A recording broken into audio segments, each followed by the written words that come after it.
Estamos aqui para falar hoje de um assunto que é um assunto transformador da medicina, né? Que é o tratamento de câncer, tratamento de neoplasias. Aquilo que nossos avós, nossos pais, nós mesmos, tanto tememos, né? Quando você pensa em doenças, né? Porque todo mundo associa, tem gente que não fala o nome. Então, hoje mesmo, essa semana eu estava com a família e eles estavam, né? Eles não falam o nome, falam CA, não, porque fulano tá com CA e tal. Então, assim, tem todo um estigma, né, do tratamento do câncer. E já temos aí mais ou menos uns mais de 15 anos, aonde os primeiros, vamos dizer, tratamentos revolucionários, né, fora do ambiente de quimioterapia, utilizando as próprias células de defesa do organismo, então as próprias células do indivíduo, para o combate a essa doença tão devastadora. Então hoje a gente trouxe aqui para o Flowing, né? Vocês viram um mês inteiro a gente trabalhou em cima dessa, vamos dizer assim, dessa temática, né? Dessa ideia genial de fazer com que nossos próprios linfócitos possam ser direcionados contra os tumores. Então, hoje a gente vai falar sobre isso. Eu tenho uma convidada que é uma amiga de longa data, que eu tenho o prazer dela trabalhar aqui com a gente na Flowmentor. Ela também trabalha na Unicamp, que é a Bianca Falasco. Ela vai falar Boa um pouquinho aí noite. Boa noite, né, Bi? Ela vai falar um pouquinho também aí da sua experiência prévia, que ela já andou desbravando esse mundo também aí em uma época. E a gente vai fazer uma discussão aí depois de uma breve introdução de slides que eu vou fazer. Então, eu vou compartilhar minha tela aqui, sem mais delongas. Só um minutinho.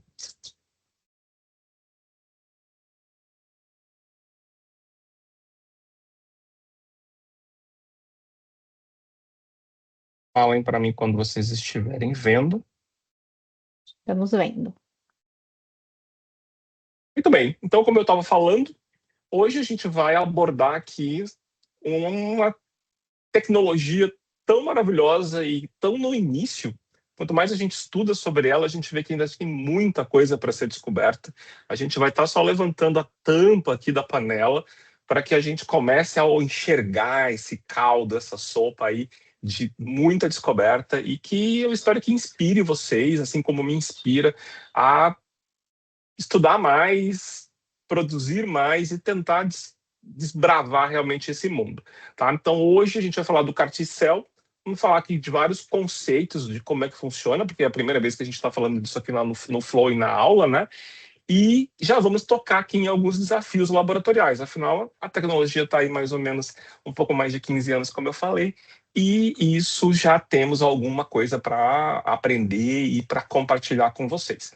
Então, o que a gente vai abordar hoje? A gente vai abordar os fundamentos biológicos, ou seja, o que é o linfócito T, por que é ele que a gente escolheu, né, que a ciência escolheu para inicialmente colocar esse receptor direcionado para células tumorais, ou não só tumorais, hoje a gente já tem até essa tecnologia voltada, por exemplo, para doenças inflamatórias, outras doenças benignas.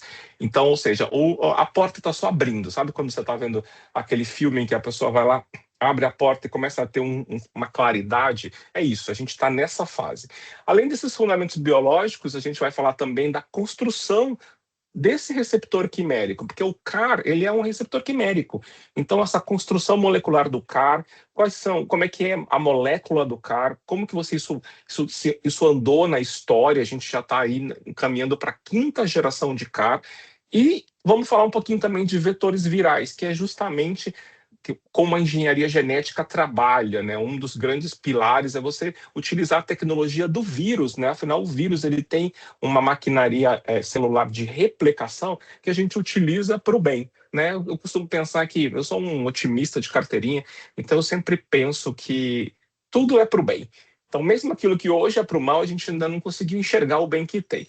Mas, olha só, o vírus, né? Tem todo o seu lado ruim aí causar doença, mas a gente também está aproveitando que ele se replica e a gente está aprendendo aqui a curar câncer com isso. Tá? Qual que é o processo de fabricação? A gente vai tocar nesse assunto. Então, o cara é o quê? Você pega o linfócito T e já infunde na pessoa. Como é que isso funciona? Então, desde a retirada do linfócito T da pessoa, que chama leucoférese, até a infusão, quais são as etapas? Mas, e principalmente, por que a gente está falando isso aqui no Flowing, né?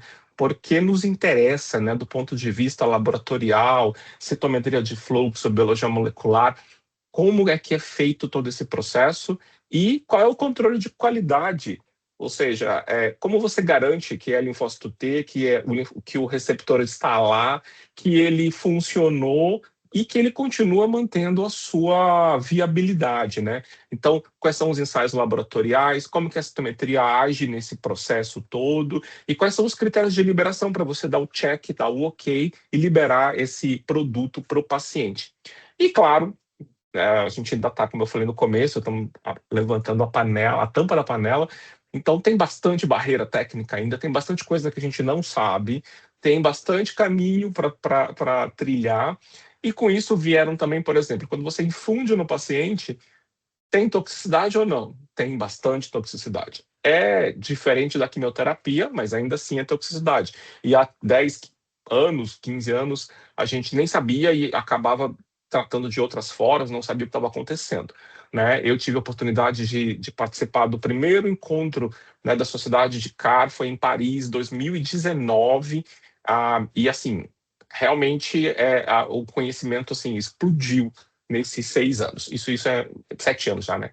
Isso é muito, muito legal de ver todo mundo trabalhando em cima disso. E além disso, claro, qual é o caminho que a gente vai trilhar, para onde a gente vai, né? Então essa é a nossa grande, vamos dizer assim, até ambiciosa expectativa para esse bate-papo que a gente vai ter aqui hoje, tá? Então, começando aqui sobre os fundamentos biológicos, o que são as células T? Né? E por que a gente escolheu as células T? Na verdade, porque as células T, como a gente mais ou menos sabe, mesmo quem não trabalha diretamente com isso, a gente tem 2 grandes grupos, né? Tem as células T citotóxicas, tem as células T helper ou auxiliares, né? Nosso TCD4 e nosso TCD8, e essas células são capazes de tanto serem a efetividade na resposta imune contra um antígeno, que pode ser infeccioso, pode ser tumoral, mas também orquestrar toda a resposta imunológica. Quem é que está lá? Quem que é a infantaria? Quem que está lá na frente da batalha? É o TCD8.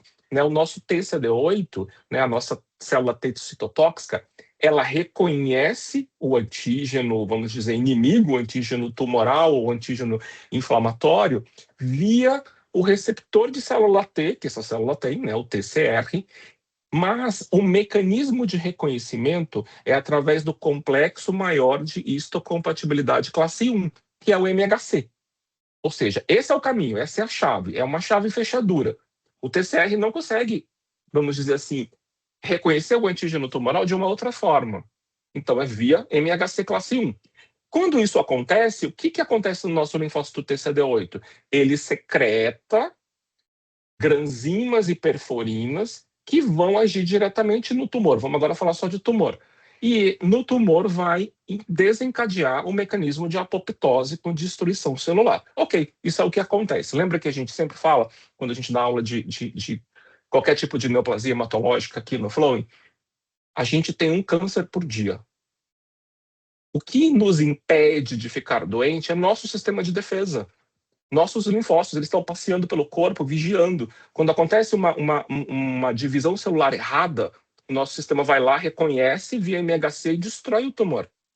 Quando a gente adoece e tem um câncer, na verdade, quem falhou, na maioria das vezes, foi o sistema imunológico. Ou ele foi enganado. Ele pode não ter falhado, ele foi enganado, porque o tumor consegue fazer com que muitos linfócitos T não consigam reconhecê-lo. Por quê? O tumor consegue escapar dessa vigilância imunológica, que a gente chama de downregulation, diminuindo a expressão, a regulação via complexo maior de histocompatibilidade, o nosso MHC. Além disso, ou seja, além dele esconder o alvo, onde o linfócito T reconheceria, ele também faz com que haja a secreção de moléculas, de ligantes que inibem a função do linfócito T. Ou seja, ele retira o alvo e inibe a função. Com tudo isso, nosso sistema de defesa baixa a guarda e o tumor cresce. Ok? E o TCD4 é justamente aquele que vai secretar as citocinas, né, as moléculas, os ligantes, para ativar o sistema imune. Ele também pode ser alvo, né, do tumor através dessa downregulation das citocinas. Então, o que se vira? Bom, se o linfócito T é um papel central da resposta antitumor normal, vamos fazer com que ele seja potencializado. Vamos primeiro tentar achar um caminho para que você consiga que ele seja efetivo, mesmo na presença do tumor. Então, na verdade, surgiu a engenharia do CAR, ou seja, surgiu a engenharia de eu incluir no linfócito T um receptor, que a gente chama de receptor quimérico, é um antígeno de receptor quimérico, por isso que é CAR, né, em inglês, o antígeno de receptor quimérico no linfócito T, de forma que o linfócito T consiga reconhecer o tumor diretamente, sem MHC, sem chave e fechadura. Ou seja, o linfócito T com esse receptor se liga diretamente no antígeno tumoral. É dessa forma em que a gente consegue que a resposta imunológica volte a acontecer contra aquele tumor. Então, a engenharia CAR, ela contorna, ela pula o mecanismo de escape que o tumor tem de enganar o sistema imune, que seria via o reconhecimento pelo complexo maior de histocompatibilidade. E aí vem um pulo do gato, né? Porque nosso linfócito T, além dele fazer todo esse papel, ele tem memória. Ele, além de ter memória, ele consegue expandir novamente, ou seja, proliferar quando você tem um novo estímulo antigênico. Então, vamos imaginar que eu estou aqui e combato essa parte do tumor. Se o tumor faz uma recorrência em algum outro lugar, eu vou expandir novamente os linfócitos T contra aquele tumor e vou lá novamente combatê-lo. Ou seja, eu tenho essa memória imunológica. O linfócito T, como está no sangue e ele consegue entrar no tropismo do tecido, ele consegue ter esse tráfego tecidual e com isso você consegue chegar no tumor de forma um pouco melhor do que, por exemplo, quimioterapia. E com isso, então, lá no começo dos anos 2000, quando isso realmente desencadeou as pesquisas, foi um boom, né? Vou mostrar aqui para vocês, por exemplo, deixa eu colocar aqui meu pointer, como, na verdade, aqui, ó, o linfócito T, esse aqui é um CAR, já estou com o receptor dentro, né, ali no linfócito T para reconhecer o tumor. Na hora em que ocorre a ligação antígeno-anticorpo no tumor, aqui através do CAR, a gente vai explicar como é que ele funciona, ocorre a secreção da granzima, da perforina. A granzima e a perforina, elas abrem poros na membrana do tumor e aquela célula entra em mecanismo de apoptose, em mecanismo de destruição. Não existe só essa forma de ação do linfócito T através de granzima e perforina. Existe também através de um mecanismo muito conhecido que é o do FAS. Eu tenho o receptor FAS no tumor e eu tenho o FAS ligante na minha célula T modificada, no meu CAR. Quando o ligante liga no receptor, né, que é o que acontece aqui, ó, tem o FAS ligante no CAR T-cell e o FAS no tumor.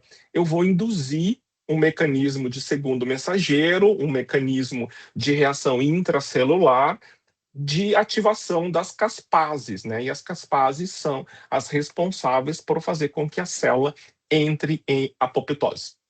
Mas vamos falar um pouquinho do CAR em si, né? Então, olhem bem aqui, isso aqui é o receptor do CAR, ele tem 4 domínios essenciais. Então, pensem, se eu fosse pegar, por exemplo, um Lego, né, as pecinhas, eu vou ter 4 pecinhas essenciais do Lego que formam o meu receptor do CAR. Então, o primeiro é o domínio extracelular. Que célula? Célula linfócito T. Então, eu tenho o meu linfócito T, o domínio extracelular é o domínio que se liga ao tumor, ou seja, é o domínio que reconhece o antígeno do tumor. Então, ele tem que ser derivado de um anticorpo monoclonal, que é essa tecnologia que se liga no antígeno, correto? Então, ele se liga e, lembra que eu falei anteriormente, não é via MHC, não é via complexo de histocompatibilidade, é independente do HLA, ou seja, é direcionado para o tumor.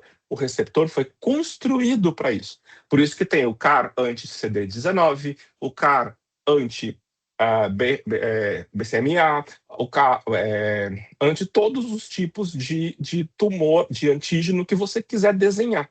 Né? Ou seja, a engenharia genética agora tem uma grande missão de desenhar CAR para todos os antígenos que a gente imaginar aonde que vai funcionar, certo? Depois desse domínio que se liga no antígeno do tumor, eu tenho uma região chamada de dobradiça, igual a dobradiça de porta mesmo. É um segmento flexível que conecta essa parte do domínio extracelular que eu acabei de falar na membrana do linfócito T. E aí a gente aprendeu com as gerações de CAR que essa distância, ou seja, a distância do domínio extracelular até a membrana, ou seja, o tamanho dessa dobradiça, ele é importante. Ele é importante porque funciona como uma sinapse, sabe o que acontece lá no neurônio? A comunicação entre os neurônios, que a gente chama de sinapse, aquele espaço sináptico, é a sinapse imunológica. Tá? E essa distância ela influencia diretamente no reconhecimento do linfócito T modificado com o nosso CAR no antígeno do tumor. E aí, depois dessa região de dobradiça, aí agora eu cheguei na membrana. E aí eu vou atravessar a membrana do linfócito T. Então eu vou ter esse domínio transmembrana. Isso é o que promove o ancoramento, né? A âncora do nosso receptor na membrana. Geralmente, como é um linfócito T, você vai ter ali um domínio derivado do CD3, do CD3-eta. E pode ser o CD3-eta, o CD8-alfa, o CD28. É ele que dá a estabilidade, porque ele atravessa a membrana. Tá? É como se fosse, por exemplo, o tijolo da parede da nossa casa. E aí depois eu tenho a parte que está dentro do linfócito, que é o domínio intracelular. Isso daqui é fundamental e foi muito disso que fez a evolução em gerações dos receptores CAR, tá? Porque a gente foi descobrindo que quando você adiciona os chamados domínios co-estimulatórios, ou seja, que vão estimular a resposta imune, que vão estimular a ativação do linfócito T, né, como os dois grandes exemplos que a gente tem, o CD28 e o 4-1BB, esses domínios co-estimulatórios, se eles estão dispostos juntos, se você utiliza só um, utiliza os dois, é isso que vai fazendo com que haja ativação do produto, ativação do linfócito T, e também, que é muito importante aqui, a persistência celular. Então, porque assim, não sei se vocês já ouviram falar, o CAR a gente infunde uma vez só. Você não fica repetindo, não é igual quimioterapia, faz mensal a cada 15 dias. Você funde uma vez e você espera que aqueles linfócitos T, eles permaneçam na circulação. É claro que depois de um determinado tempo, eles diminuem muito, mas que eles continuem sendo detectados para que, como eu falei uns 2 slides atrás, se você tiver uma recorrência do tumor, que aquilo ali faça com que ele volte a se expandir. Né? Essa é a teoria que a gente quer. Né, que a gente quer que a pessoa fique com essa droga viva. Né? Então, o cara é uma droga viva. Você vai ter um remédio rodando ali enquanto precisar. Essa é a nossa utopia, vamos dizer assim, que a gente quer transformar em realidade. Tá? Então, aqui mostrando para vocês as gerações do CAR. Tá? Na primeira geração, você só tinha realmente ali como o domínio intracelular o CD3-eta ali. Então, você tinha baixa ativação da resposta imune e também as células morriam, entravam em apoptose logo em seguida. Então você não tinha uma persistência. Isso foi lá no começo da geração do CAR. Aí a gente começou a andar e pensar, bom, o que eu posso fazer? Se eu tenho baixa ativação e baixa persistência, eu vou estimular essa resposta imune. Como eu estimulo? Eu criei um coestimulador. Então eu incluí ali no domínio intracelular um coestimulador. Geralmente, aqui na segunda geração, a gente usava ou um ou outro, CD28 ou 4-1BB.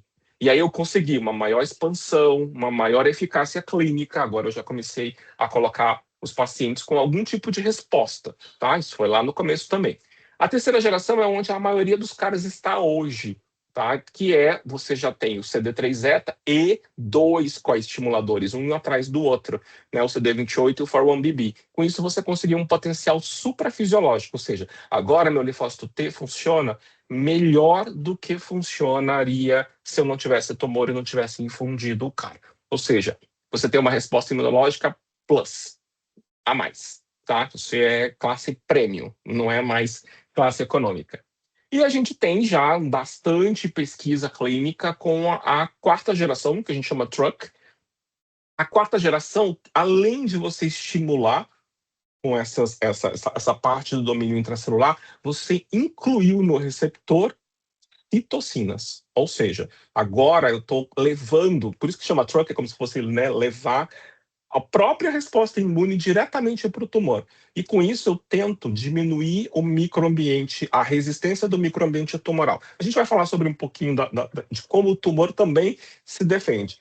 Né? Para quem é mais velho e gostava de Star Wars, de Guerra nas Estrelas, né? É tipo o Império Contra-Ataca. Então sempre o tumor vai dar um jeitinho de tentar burlar mais uma vez, mesmo a gente utilizando o próprio linfócito T modificado.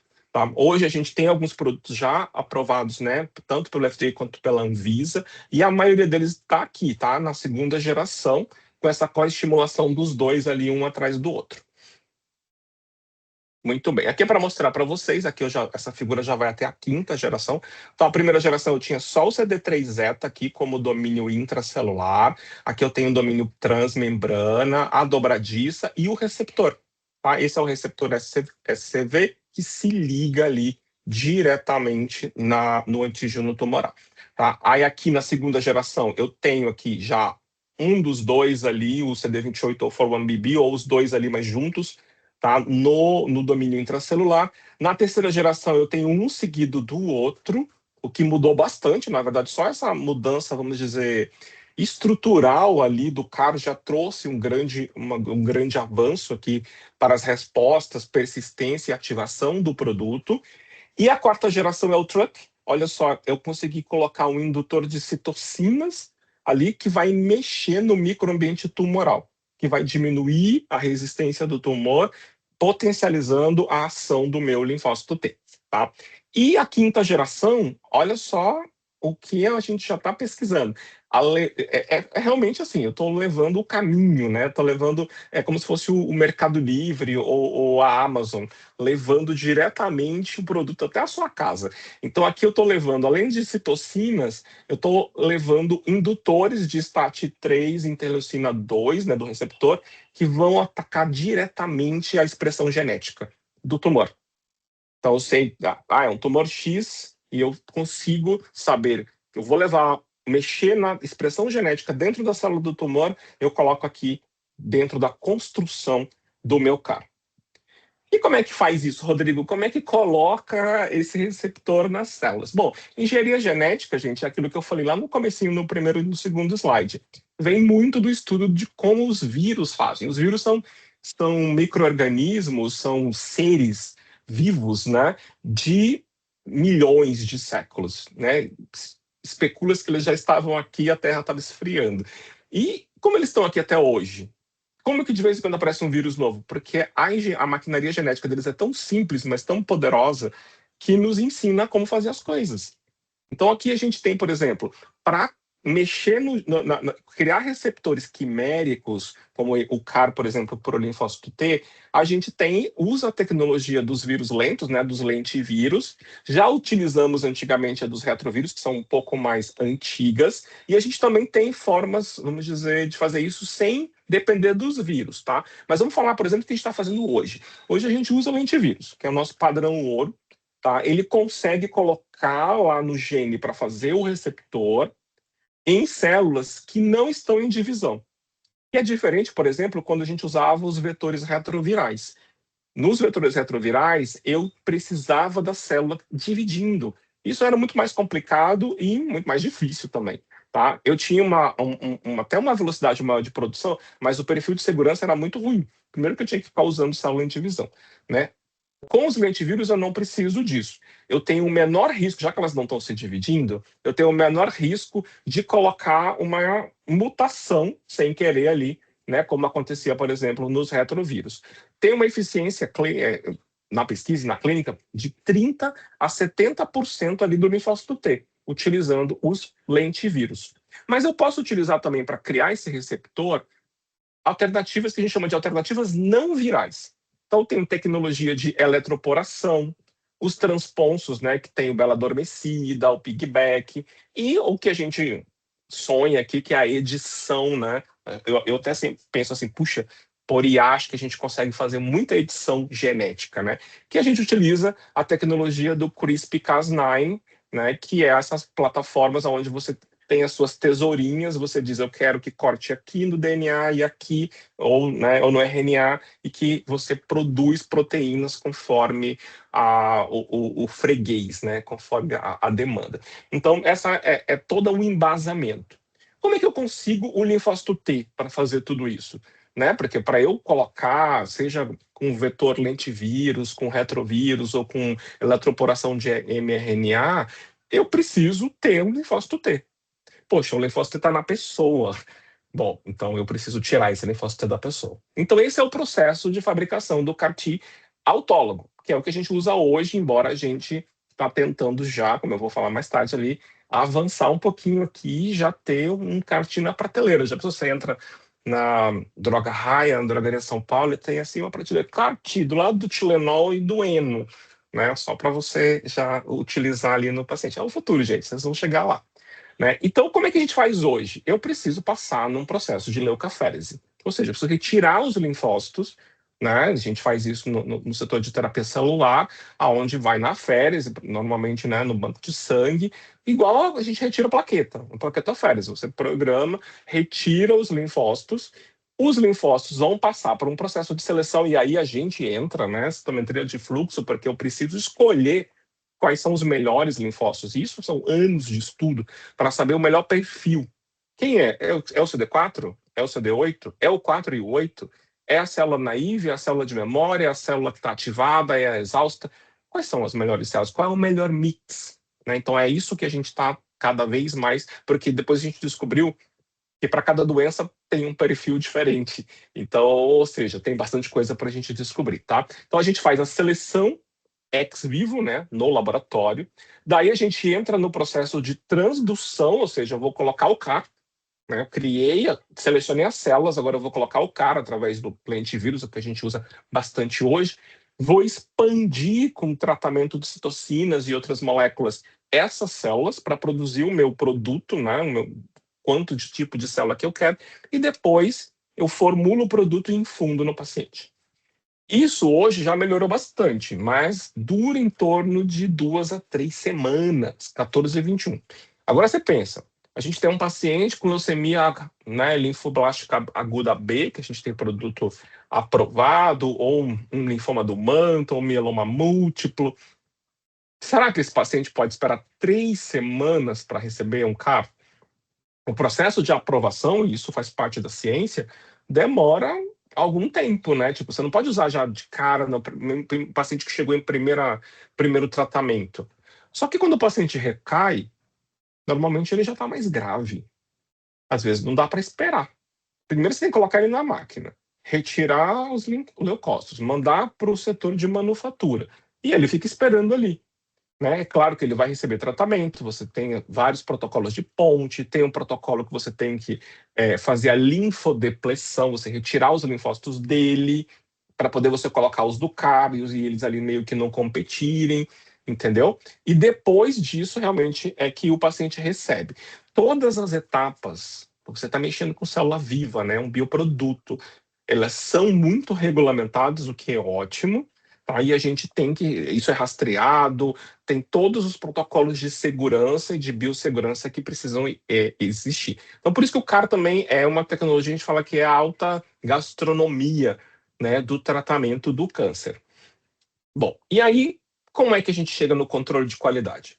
Como é que eu garanto, né, que aquilo ali tem uma qualidade para ser devolvido para o meu paciente? Bom, a gente tem quatro grandes, vamos dizer, pilares na parte da qualidade do nosso produto CAR. Primeiro, eu preciso dizer que ele é realmente um CAR, aquele que eu planejei, né? E que ele tem um grau de pureza, que é importante para controle de qualidade do produto final. Então, eu vou fazer imunofenotipagem para ver realmente provar, deixar documentado que é o linfócito T com a formulação que eu defini no início.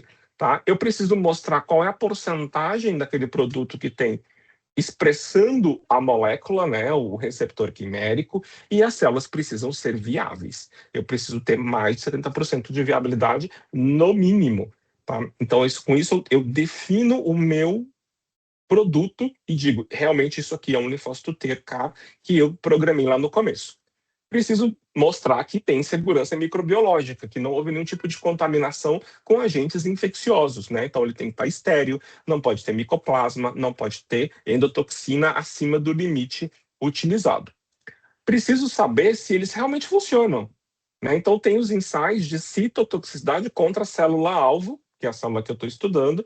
Preciso ver se eles produzem as citocinas do linfócito T, se ele tem a capacidade de produzir, então se ele produz interferon gama, se produz interleucina 2, e também se ele prolifera em resposta ao estímulo antigênico. Lembra que eu falei que a gente precisa, se houver a recorrência, que o produto volte a se expandir? Então eu preciso provar isso antes de infundir no meu paciente. E também, lembra que eu estou usando vírus, né, que eu uso lentivirus, então a carga viral residual precisa ser testada. Tá? Eu preciso ver se eles não estão replicando, então faço um teste de vírus competente para replicação. Preciso fazer PCR para o P24, que é, né, o nosso lentivírus. Tá? Preciso ver quais são o número de cópias virais por célula, porque tem um limite aceitável. E com tudo isso, citometria de fluxo é a espinha dorsal do controle de qualidade. Por quê? Porque eu preciso detectar o CAR. Eu preciso mostrar que ele está lá e que a maioria dos meus linfócitos são os linfócitos que vão ser expandidos. Só que detectar o CAR não é muito simples. Tá? Você pode utilizar antígeno recombinante biotinilado, pode usar o streptovidina fluorescente ou o anticorpo antidiótipo, mas eles são difíceis de encontrar, você tem que padronizar. Tá? E foi um grande problema, acho que a gente vai conversar sobre isso um pouquinho, no desenvolvimento do CAR em todos os protocolos. Tá? Qual era a melhor forma de detectar esse anticorpo, tá? Mas a citometria consegue mostrar que o CAR está aonde você quer que ele esteja. Que ele está no linfócito certo, no perfil certo, no perfil correto, tá? E além disso, eu preciso estudar a viabilidade, saber se as células são viáveis, então a gente usa 7AD, DAP, ou algum fixante ali, daquele vivo morto, live dead. Claro que avaliar o linfócito T com seus marcadores específicos, o próprio CAR, mas muito importante, a diferenciação. Ou seja, aquilo que a gente estava falando sobre se o linfócito T é mais novo, se ele é mais velho, se ele está equilibrado, com as moléculas específicas, a gente vai falar rapidinho sobre isso também. E também se ele tem já algum marcador de exaustão. Fundamental para a citometria, todo mundo sabe, é controle negativo e controle positivo. Tá? Então, nossos controles indispensáveis, FMO, tá? Para que cada marcador, compensação com BID, né? E as células T não sem CAR, né? Não traduzida. Ela é o nosso controle negativo. Então, como eu estava falando, a gente quer essa daqui, que é a nossa célula um pouco mais jovem, tá? Uma célula naive, que expressa o quê? CD45RA, CCR7, CD27. Por que eu quero ela? Eu quero ela porque ela tem alta capacidade de proliferação e autorrenovação e ela persiste pós-infusão. Tá? Também a gente utiliza bastante, hoje o que a gente mais utiliza nos produtos que estão aí, são as de memória central. Elas não têm RA, mas elas têm RO. Então, 45RO, CCR7 e 27. Aí tem um equilíbrio ali e elas estão ali trabalhando. Elas também são boas. O que a gente não quer as células efetoras e as exaustas, ou que entram em exaustão muito rápido, né? Porque elas funcionam até super bem, aliás, até melhores que as outras, rapidamente, mas elas somem da circulação e isso ocasiona a recaída. Tá? Isso por quê? Porque eu tenho as moléculas tanto que inibem quanto as que ativam. E eu preciso equilibrar esse perfil, tá? Porque eu preciso entender para cada tipo de doença, LLA, linfoma, mieloma, qual é o melhor perfil. Para isso a gente já conhece, né, como são as expressões imunofenotípicas, e aí vem nosso poder da citometria de fluxo para cada um dos subtipos do linfócito T. E aí a gente lá no laboratório começa a realmente brincar de Lego, né, para entender qual é o melhor perfil para cada doença, porque cada microambiente é um ambiente. Antes a gente achava assim, não, a gente vai pegar o linfócito T aqui, coloca o antígeno e você consegue super respostas. E não é bem assim que funciona. Tá? A gente tem alguns desafios bastante in vivo, que seriam, por exemplo, o microambiente tumoral, porque as células T nem sempre conseguem chegar, principalmente em tumor sólido, né, de mama, você pode ter um problema para que o linfócito T consiga infiltrar ali. Né, você tem ali problemas vasculares, a matriz extracelular densa. Além disso, o próprio tumor, lembra que eu falei que o império contra-ataca, ele produz citocinas, produz suas próprias defesas para que haja um ambiente inibitório para a função do linfócito T. Tá? Agora ele não está mais agindo lá, diminuindo o MHC, porque agora a nossa arma é independente de complexo maior de histocompatibilidade. Mas ele funciona produzindo uma inibição do ambiente e o linfócito não consegue agir. Uma outra coisa que é o que acontece com recaída é que o nosso receptor, aquele que a gente desenhou com tanto carinho no laboratório, ele pode sofrer uma regulação para baixo, uma down regulation no tumor. Então, por exemplo, eu tenho um linfoma CD19, o meu cara é anti-CD19. Mas se o tumor não expressar mais CD19, se ele diminuir, é uma forma de escape dele. A minha célula vai ficar rodando lá. Ela pode ser persistente, ela pode estar lá expandindo, ativada. Não vai funcionar, não tem onde me ligar. Tá? Então, existe isso. E também existe o produto que entra em exaustão, porque é a vida normal do linfócito T. Só que a gente está tentando programar para que isso não aconteça. Tá? Porque você acaba que, tendo essa estimulação antigênica crônica, o tumor está ali, aquela guerrinha, você pode levar a sua célula a um cansaço. A exaustão, ela diminui ali a função dela através da hiperregulação, né, de PD1, de TIM3 e de LAG3. Além disso, nosso paciente, ele não se dá muito bem com essa ativação toda da resposta inflamatória. E a gente tem duas grandes complicações clínicas, que é a síndrome de liberação de citocina, né, que a gente chama de CRS, e a neurotoxicidade, que a gente chama de ICANN. Todas elas são mediadas ou pela célula imune efetora, por exemplo, o linfócito T efetor, no caso da neurotoxicidade, que é uma toxicidade um pouquinho mais tardia, ali depois do 14º dia, e ali já no começo, quarto, sétimo dia, a gente tem a síndrome de liberação das citocinas. Tá? Essas síndromes são tratadas, hoje a gente tem grandes protocolos, tá? E já não é tão grave. Mas como a gente está criando produtos novos para doenças novas, sempre vai ter os seus desafios. E por que acontece tudo isso? Né? Acontece porque todas as minhas células do sistema imune estão produzindo citocinas para atingir o tumor. Mas no caminho do tumor, a gente tem tanto a barreira hematoencefálica quanto o nosso endotélio. E o nosso endotélio é o maior órgão vivo, ele produz citocinas, e com isso a gente tem, né, a síndrome de liberação de citocinas, que lembra uma resposta inflamatória sistêmica com hipotensão, febre, choque, né, e a pessoa realmente pode vir a óbito com isso, e no começo vinha bastante. Hoje a gente tem tratamento, que normalmente é anticitocina, anti-interleucina 6, o tocilizumab, tá? E corticoide mesmo, que inibe a resposta inflamatória. Para os ICANNs também. Então, a gente está aqui chegando no fim da nossa apresentação para a gente entrar na discussão. A gente tem 5 pontos de atenção. Primeiro, que o paciente é variável. A gente tem paciente idoso, paciente novo, paciente com tumor A, tumor B, tumor C. Só que as células T dos pacientes com câncer avançado, elas já têm um perfil comprometido, que podem não ser tão efetivos com o nosso CAR. Além disso, tudo que a gente vai fazer precisa estar gelado. Então, a gente chama de logística da cadeia fria. Eu preciso de nitrogênio líquido para transportar, eu tenho rastreabilidade. Tudo isso são desafios, né? Porque a gente sabe que a gente tem que viver em cima de processo, mas os processos dependem das pessoas, né? E as pessoas podem falhar, né? Tudo é muito caro, 300 a 500 não é R$1.000, é $1.000 por paciente, então isso realmente é uma tecnologia que precisa cada vez mais de tecnologia nacional, de investimento, para que a gente consiga baixar esse preço. Outra coisa é aquilo que a gente comentou, né? Às vezes não dá para esperar 3 semanas, não. O paciente piora muito rapidamente, aí tá lá fazendo a férias e o paciente, infelizmente, às vezes vai a óbito. Além disso, todo o processo da bancada é muito crítico. Eu posso ter contaminação cruzada, posso trocar os vírus, trocar os receptores, é bem complicado. Mas a gente tem algumas esperanças que a gente está no caminho, né? Uma delas é que a gente não precise mais usar o linfócito da própria pessoa, que a gente consiga editar os DNAs, né? Tecnologia, por exemplo, o CRISPR-9 que eu falei, para que a gente produza vários CARs que vão estar na prateleira, né? O chamado CAR T halogênico. A gente também tem aquilo que a gente falou do CAR armado, que é o TRUC, com citocinas. A gente tem o CAR NK e o CAR macrófago, então não é T, eu uso a célula NK, o macrófago, que tem menos síndrome de liberação de citocinas, por exemplo.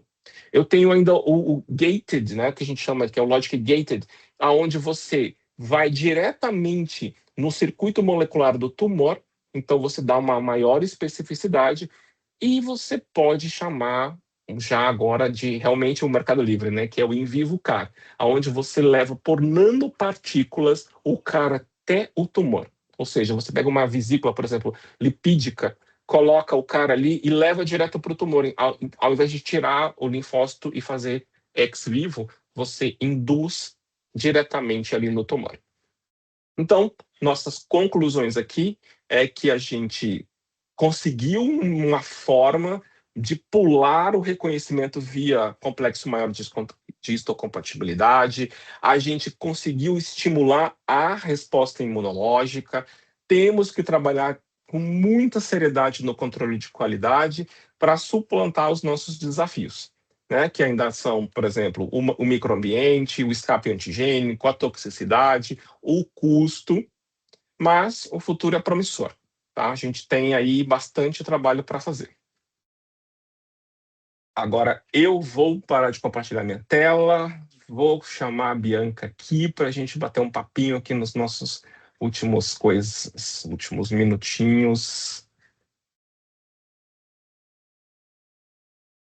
Que grande panorama, hein, Rodrigo? Muito bom. Ufa! Então, como você disse desde o início, né? A gente está aí com uma terapia que os primeiros produtos foram aprovados em 2017, né? Então é relativamente jovem. E quando a gente pensa em desafios laboratoriais, claro que temos muitos desafios laboratoriais, né?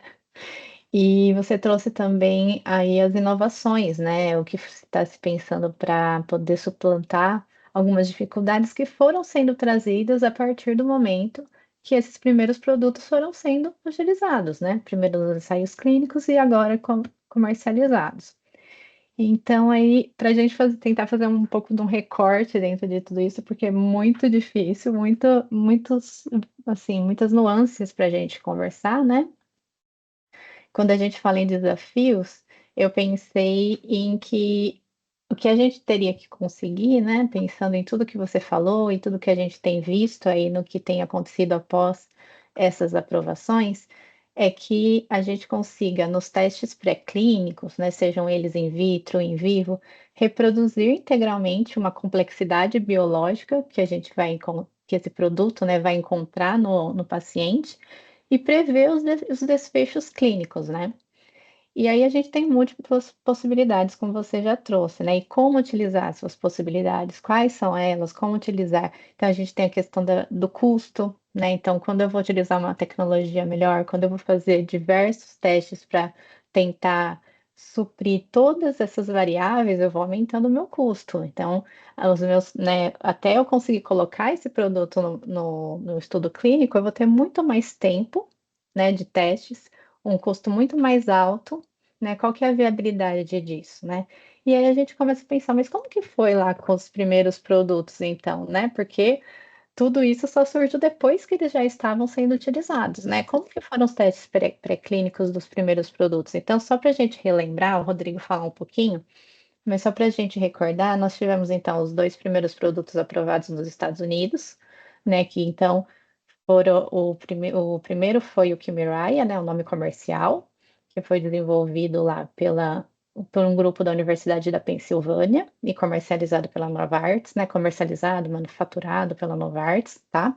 Então, esse produto, teve indicação inicial para leucemia linfoblástica B, né?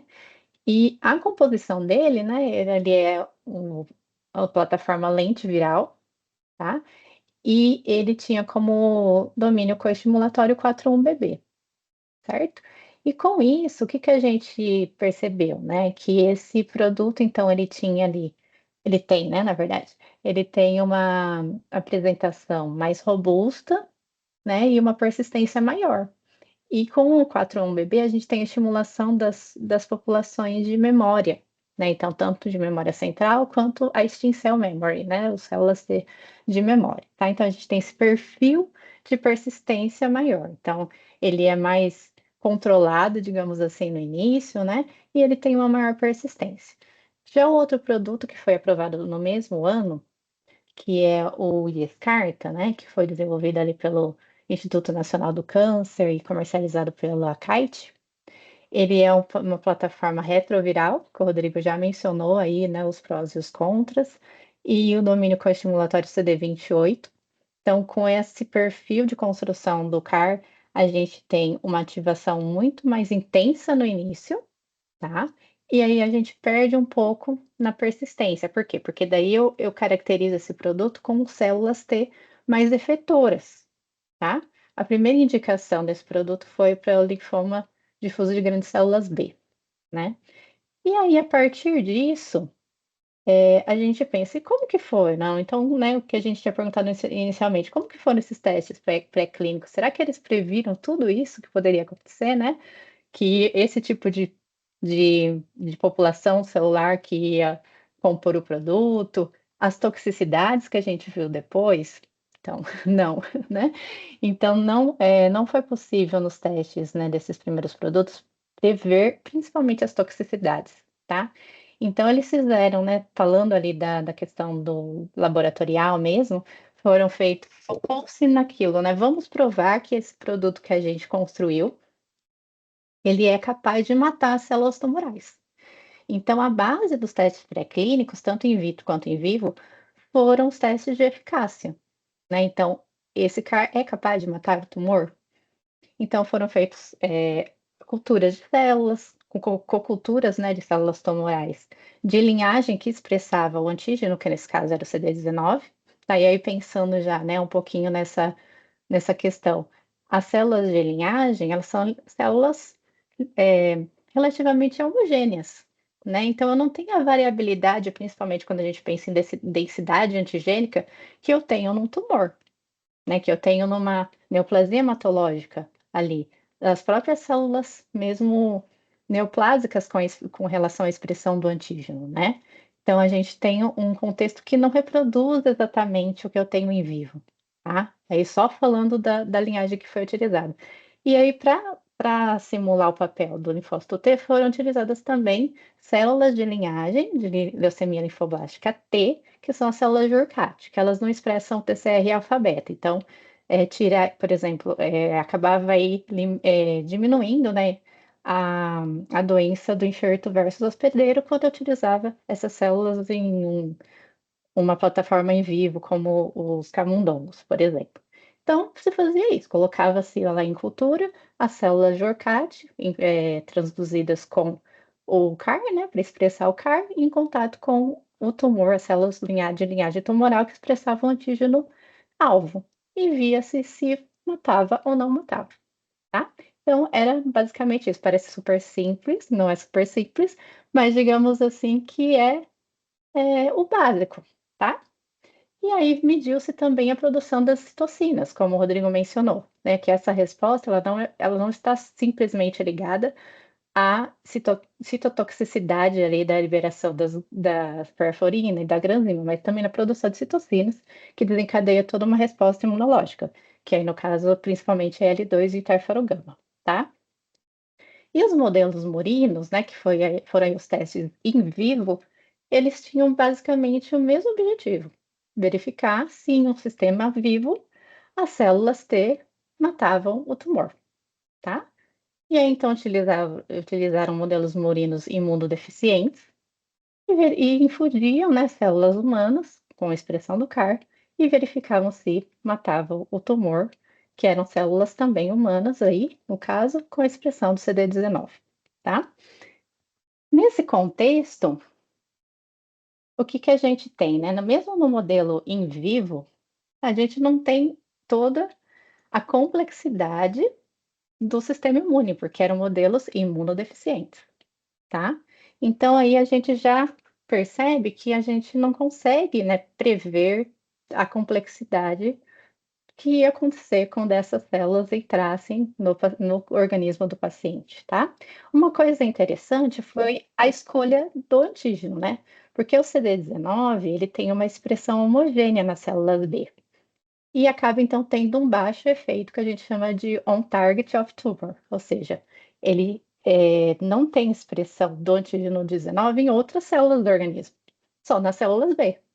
Tá? Então a gente tem uma previsibilidade, digamos assim, nesse sentido, que não acontece com outros antígenos, que a gente pode exemplificar, né? Por exemplo, CD33, se a gente for pensar daqui a pouquinho, né? Se der tempo, a gente vai falar da LMA, o CD33 é expresso em outras células, né? CD123, outros antígenos, né? O CEA, por exemplo, que é expresso em vários tumores, né?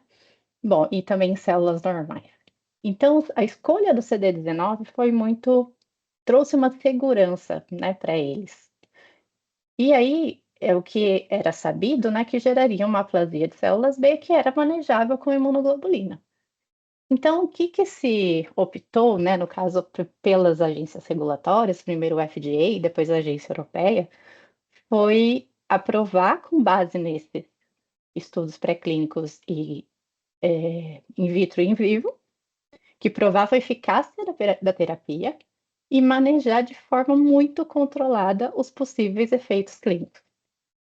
Eles já sabiam que haveria uma produção de IL-6, tá? Então, foram essas exigências, né? Então, isso é bem interessante, porque quando a gente pensa na ciência médica, a gente vê, né, que em muitas situações, inicialmente, tem que se, claro, pensar na segurança, mas buscar de alguma forma tentar viabilizar algumas terapias, né.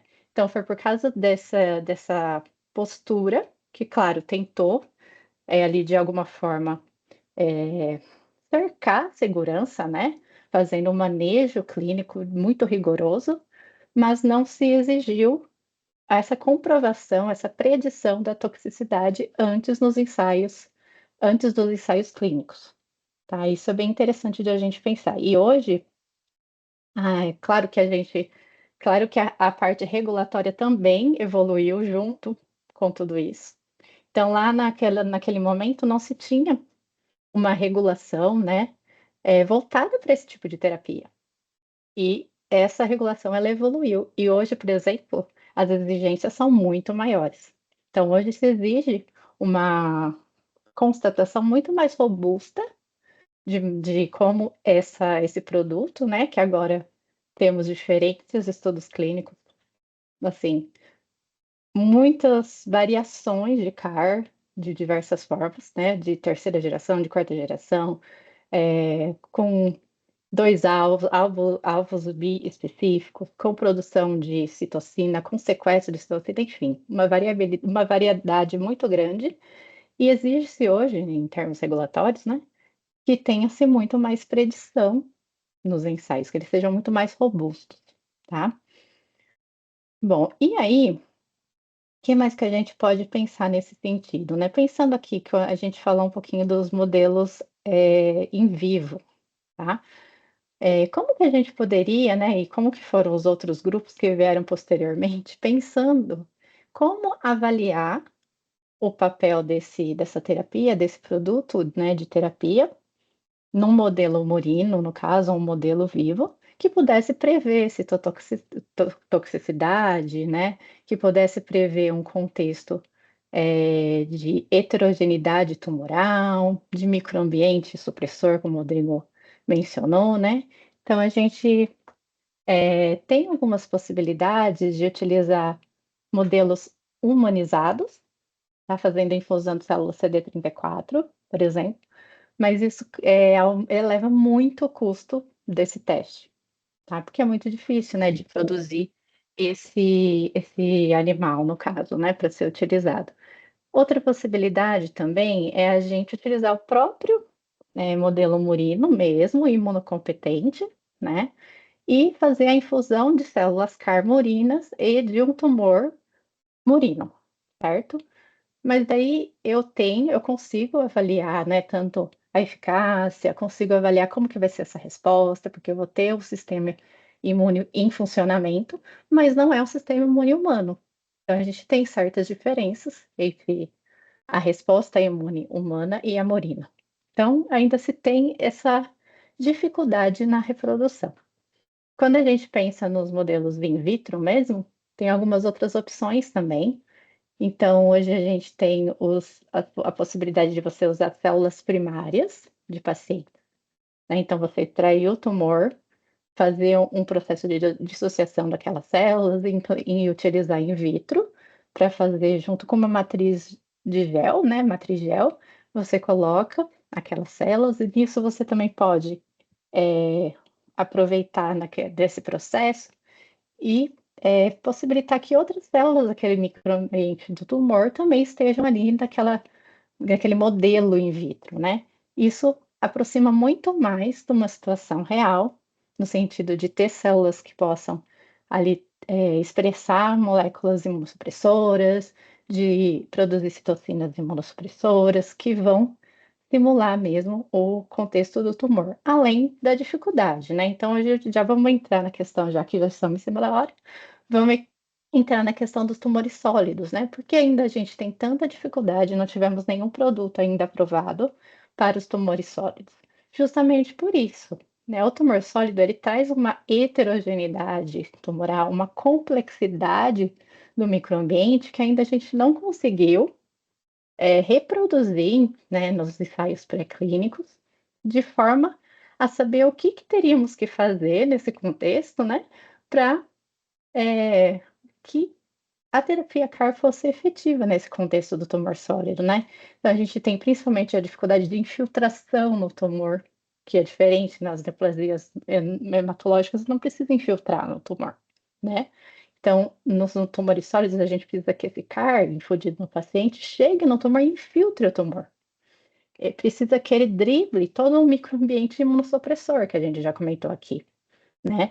Além da heterogeneidade antigênica, além da questão do efeito on target of tumor, né? Que a gente que precisaria escolher um antígeno que se fosse expresso no tumor e só no tumor, não fosse expresso em nenhuma célula, o mínimo possível de células normais. Então são alguns dos desafios, né, que a gente tem muitos outros desafios. Tem os desafios ligados ao monitoramento pós-infusão, que não vai dar tempo para a gente falar aqui, a gente pode até, em uma outra oportunidade, Rodrigo, falar sobre isso, porque é bem legal e é algo que aqui, como somos muitos da área da citometria, né, é algo que a gente utiliza e que faz parte, cada vez vai fazer mais parte do nosso dia a dia, né, com o advento dos CAR, já no advento das imunoterapias, né, agora no advento dos CAR, a gente vai utilizar cada vez mais a citometria para fazer o monitoramento, DRM, em contexto de terapia, né, com CAR. E quais são esses desafios? Alguns de vocês já devem estar enfrentando isso no seu dia a dia, né? A, a não expressão do CD19, a recaída do CD19 negativo, no caso das LLABs, né? Então, como que a gente vai repensar tudo que a gente aprendeu de histometria, no sentido de usar marcadores de linhagem para fazer o gate, né? De usar backbones. E se eu tiver posteriormente um CAR que é CD biespecífico, CD19 e CD22, e aí, como que eu vou localizar essas células B? Então já vou deixar aí para vocês irem pensando para uma próxima oportunidade, quem sabe a gente fala disso também. Excelente, né, Bianca? Eu vou já falar, deixar a doutora Nídia fazer o comentário dela, mas antes disso eu vou falar assim, lá no Sírio-Libanês a gente teve, lá, quando eu entrei e tinha um paciente logo pós-infusão de CAR, e daí me chamaram para fazer a revisão morfológica da lâmina do sangue periférico. E aí eu fiquei tão emocionado de ver os linfócitos, porque eu dizia, gente, eu tô vendo linfócitos que tem um CAR. Ele tem um receptor, ele era um linfócito, ele tinha uns ativadinhos e tal, mas eu dizia, será que esse tem? Será que esse não tem? Assim, fiquei emocionado, sabe? Porque assim, eu conseguia olhar para a morfologia da célula e imaginar que ela passou por um processo de engenharia De genética e estava manipulação. ali direcionada ali para isso. Mas é muito bom estar vivendo isso. Doutora Nídia, diga o seu comentário, a sua pergunta, sua mãozinha está levantada. Se ela estiver falando, o seu microfone está mudo. Ou às vezes também está levantada a mão sem querer. Enquanto ela liga ali o microfone, vamos ver aqui as perguntas. Tem aqui a Juliana, nossa querida Juliana de Fortaleza, do Ceará. Você tem experiência com teste de potência para o CAR? Indica algum protocolo? Boa pergunta, hein? Olha, protocolo tem, Ju. Eu não tenho experiência, né, com ensaio de potência. Bianca, não sei se você quer comentar alguma coisa aí dos seus ensaios. Então, existe a possibilidade de você avaliar a citotoxicidade mesmo, ou com algum marcador assim, que marca viável e analisar a absorvância, mas isso assim, é bem simples, digamos, né? Mas existe também a possibilidade de você avaliar a expressão, né? A expressão do CD25, do 69 ligante, após a ativação, no caso, né? Seria basicamente mais ou menos isso, mas tem bastante possibilidade pela literatura. Eu não tenho muita experiência, não, tá? Para te falar, assim, de passar um protocolo específico. Eu vou te passar um protocolo que eu estudei, Ju, e que eu tive quando eu fui lá nos dois encontros, um em Paris, outro lá na Espanha, em Barcelona, que eu fiquei num workshop só disso, e aí eu fiquei seguindo esse pessoal. Então, aí eu te passo, tá? Para você ver. Temos também uma outra pergunta que seria: como seria o segmento com citometria de fluxo das células CAR-T? Faríamos DRM da doença, mas para avaliar a expansão do CAR, só triagem de crônica seria suficiente, ou teríamos que avaliar também o 45RA, 27, 62 ligante, para avaliar o tipo de célula, memória efetiva? Na verdade, Fê, a gente tem que ir atrás do CAR, né? A gente tem que ir atrás da célula T que expressa o antígeno que você colocou lá, entendeu? Então, por exemplo, é um CAR19, e aí ele tem o receptor do CAR, né, que às vezes é complicado para você ter essa definição certinho, mas é dessa forma. Então, a gente pesquisa, assim, a DRM da doença, como a gente faz normalmente no laboratório, mas aí a pesquisa do CAR é outra Isso, é tecnologia, outra né? coisa. Você pode usar o anti-FAB, pode usar, dependendo se o CAR, eles, às vezes na construção do CAR coloca-se uma sequência para expressar um tag, por exemplo, uma tag, desculpa. E aí você tem um marcador que vai reconhecer aquela tag. Você pode usar proteína recombinante, mas então tudo é bem específico daquele CAR, da forma que ele foi construído, entendeu? Agora, essa questão de você avaliar esses marcadores, né, seria mais para você verificar qual que é a composição desse produto CAR que está, né, no paciente. Isso a gente faria, por exemplo, quando é produzido o CAR mesmo, para ver como que é a composição dele, no que diz respeito às subpopulações, e você pode fazer posteriormente no paciente, mas assim, eu não sei se é feito, você sabe, Rodrigo, posteriormente no paciente. Não é feito a não ser que haja, por exemplo, eu já vi alguns trabalhos que fazem só, por exemplo, o paciente não expandiu. Uhum. Aí você vai atrás do cara e você encontra. E aí você quer saber, por exemplo, se ele se transformou num perfil de exaustão. Então Uhum, aí você acaba fenotipando de novo para ver se aquilo é diferente, né? Se houve algum problema com o produto. Porque se você não previu que ele ia entrar com um perfil de expansão, de exaustão e de repente aconteceu, o que que aconteceu, entendeu? Mas normalmente todo o monitoramento que eu tenho experiência é contra a célula em si, né? O receptor quimérico expresso no T.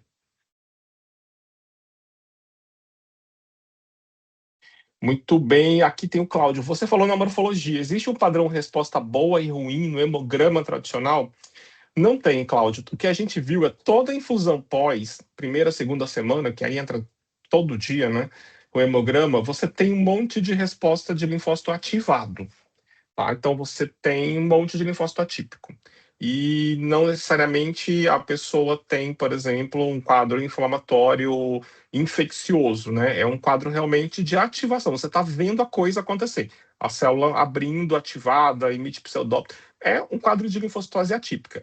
O que acontece muitas vezes é que ali no segundo, terceiro, quarto dia, a pessoa já desenvolve uma síndrome de liberação de citocinas, uma CRS. E aí o quadro inflamatório fica muito florido, sabe? Aí você tem uma neutrofilia, e aí aparece o linfócito atípico com neutrofilia, desvio à esquerda.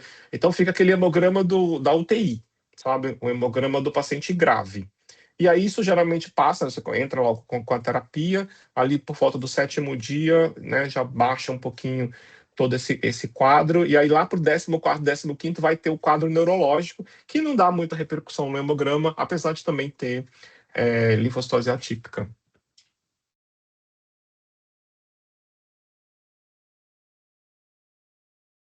Mais perguntas, pessoal? A gente passou um pouquinho aqui da hora, mas faz parte, né? O assunto É bem denso. E bem interessante, né? Bem interessante. Agradeço todo mundo que ficou até esse momento. Obrigado. Essa aula vai para o YouTube, vocês podem assistir. Se vocês tiverem dúvidas, entrem em contato no Flow e enviem suas perguntas, tá? O mês de abril está terminando, a partir de amanhã, 1º de maio, dia do trabalho. E em maio a gente vai falar de DRM, de mieloma múltiplo. Vamos lá. Muito bom. Flowing para vocês. Uma boa noite, tudo de bom. Obrigada, boa noite. Bom feriado, gente. pessoal. Obrigada, bom feriado. Até a próxima. Tchau, tchau.